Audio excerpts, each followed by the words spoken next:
Can you just real quickly kind of tell us what the other pieces of equipment are that are sitting around here? So I have a pretty basic setup. I basically have 2 channels and a super small room too. You can't tell we're all jammed in here, nice and tight. So I basically have, the way I work, I have a mic line and then a guitar line. And so I have a microphone here. This is, probably just heard me tap that. Oops. SM7B, which I use on tons of stuff. It's great on anything. Great on vocals, really cool on acoustic guitar, awesome for percussion, and it blocks out a lot of noise. So some days here at Olay, it's super noisy. People are stomping upstairs, singing outside. It's when you can at least capture a vocal in that. Like Clay is doing now. Yeah, I hear you. You can at least capture vocal and it blocks out a lot. So it's a great utility mic. It's like $350. Easy for anybody to pick up and super pro. It's in every studio, everywhere. So that's a great starting spot. So I have that, and then this other blue microphone. It's also a super inexpensive mic, but it's a condenser mic. So might be able to see that behind my head. Right over here. And that picks up a lot more high end and a lot more detail. So I find that's a little bit better for like female vocals. Not kind of swap between it, just kind of whatever. But I don't have a super crazy mic, at least in this room. I just don't need it at this point. It would be nice, but you know, it is what it is, and that sounds great. That's totally fine. So anyways, I have those 2 microphones. I'm going to go into this guy, which is a Vintech 1073 preamp, which is a copy of a Neve 1073. And that they sound great. I have a pair of those. So I have a mic line going to this first guy. And then from there, it's going into this, which is a tube compressor made by Retro. And then it goes from there into my Apollo Twin. So this is my interface. This is what talks to the computer and gets the guitar and microphone signal into the computer. It also is what gets the sound from the computer out into my speakers. And so then I have a mic signal chain, which everything goes through, and then I have another plug-in for a guitar right here, which I just keep a guitar all set.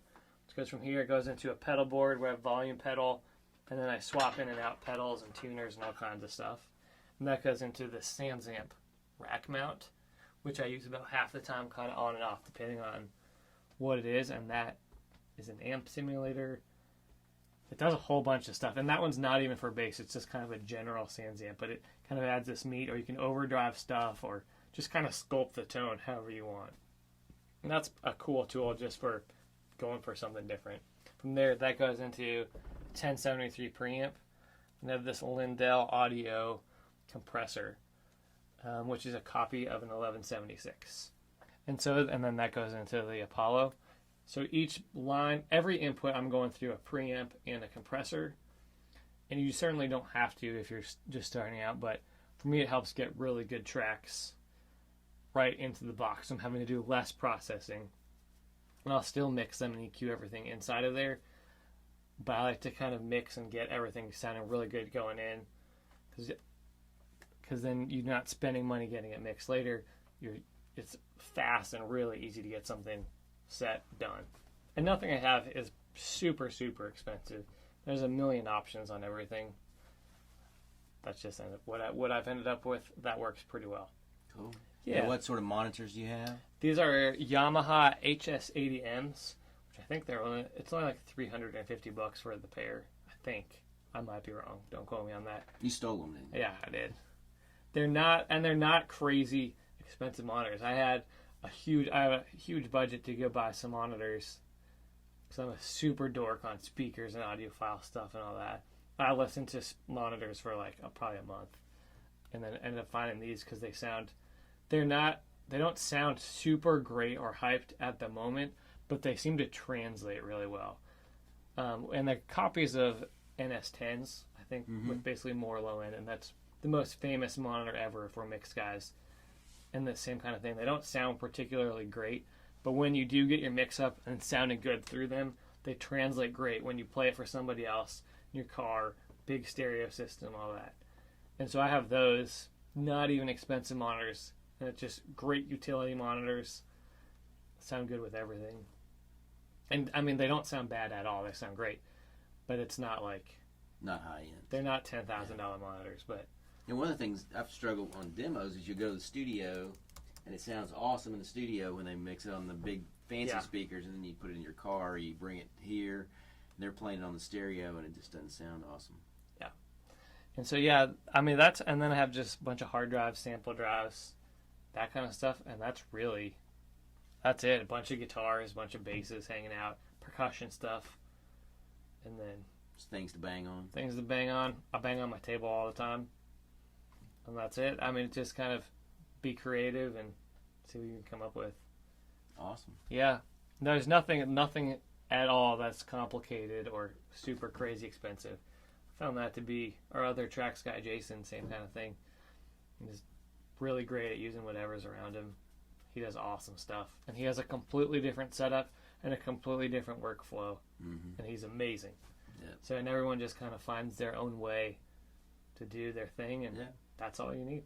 You can do it. That's probably what, taking the time to practice this and get something that works for you is probably going to be more unique anyway than trying to copy him or anybody else. Because they do all have a different workflow and a different way they come about it, a different way they approach each song.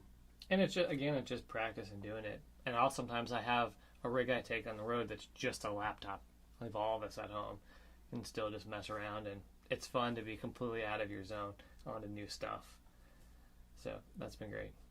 And I watch a ton of tutorial videos on YouTube and stuff. There's guys about mixing tracks, building beats, that kind of stuff. I still every day will probably watch one or two. I think that may be the most important thing you hear all night, because you're not ever going to reach the point with songwriting or with building tracks where you've mastered it. No. There's always something you can learn. And the more, one of the things I admire about you is you're really a student of music. When I came in tonight, he said, "What cool bands are y'all listening to? I want to find some new music to listen to." And he's always playing me cool music that he hears. So we texted my 14-year-old son and got some band names from him, But Andrew is always listening to those things and listening to the sounds, trying to figure out how would I add that sound into a track and that kind of stuff, which is cool. Yeah, I try to listen to as much music as I can, because we write every day. I work Saturdays too, so I'm going 6 days a week straight all day, and so that's a lot of output. I try to get as much input of music, stay fresh, just cool ideas, and just kind of maintaining your creativity and like listening to new sounds, textures, also just song form, what's cool, lyrics, what's cool, how are they phrasing stuff. So I just listen a lot. Every day at the gym, go home, I always listen every Sunday afternoon to music and try to just like be really on top of stuff. And I just love exploring and finding new stuff, listening to old stuff. Love vinyl records too, so have fun doing that. Well, I think if you want to be good at anything, you've got to be a student of that thing. You've got to kind of know the history of it. You got to know where it came from, where it's going, what's working, what's. And you said that over and over tonight. You kept saying, I keep in mind what's working, and the more you can do that, the more you're going to write a commercial song or come up with a track that's a commercial track. And understanding when something's not working, it's okay for it to not work. Mm-hmm. It's okay for it to just be like, all right, I'm starting over. I start over tracks all the time, where it's like you kind of get an idea or you're in a mood, go work out this thing, it's feeling really cool.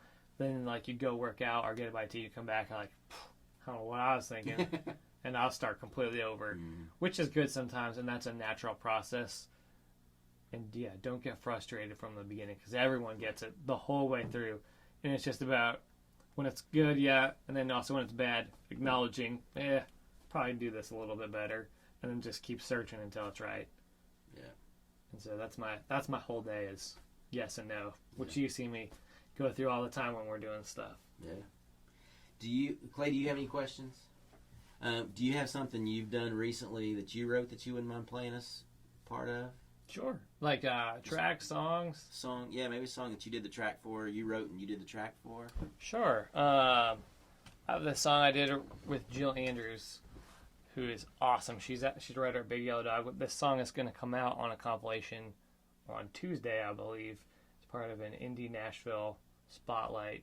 A bunch of these cool artists. And this one is super pop. It's not country at all. Man, she is super great. She's amazing. So this is a track. We did the whole thing. I had about half the track done, and we sat and do lyrics and stuff together and the melody. And yeah, let me play this for you.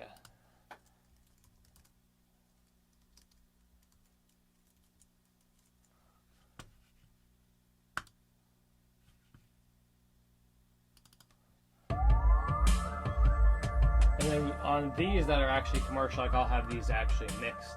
So my friend Shawnee mixed this, did an awesome job. I'll do anything all over the map.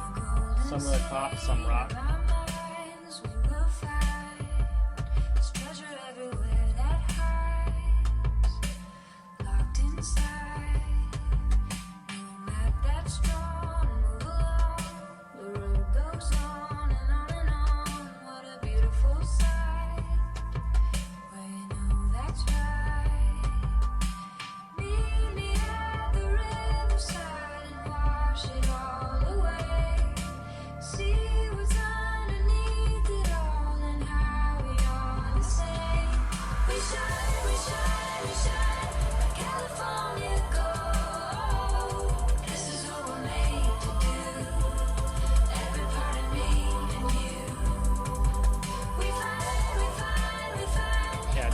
Jill's voice on that is amazing. Yeah, that's great. Yeah. And so, stuff I do is really all over the map. And I think Ole kind of uses me in that sense. I'm kind of...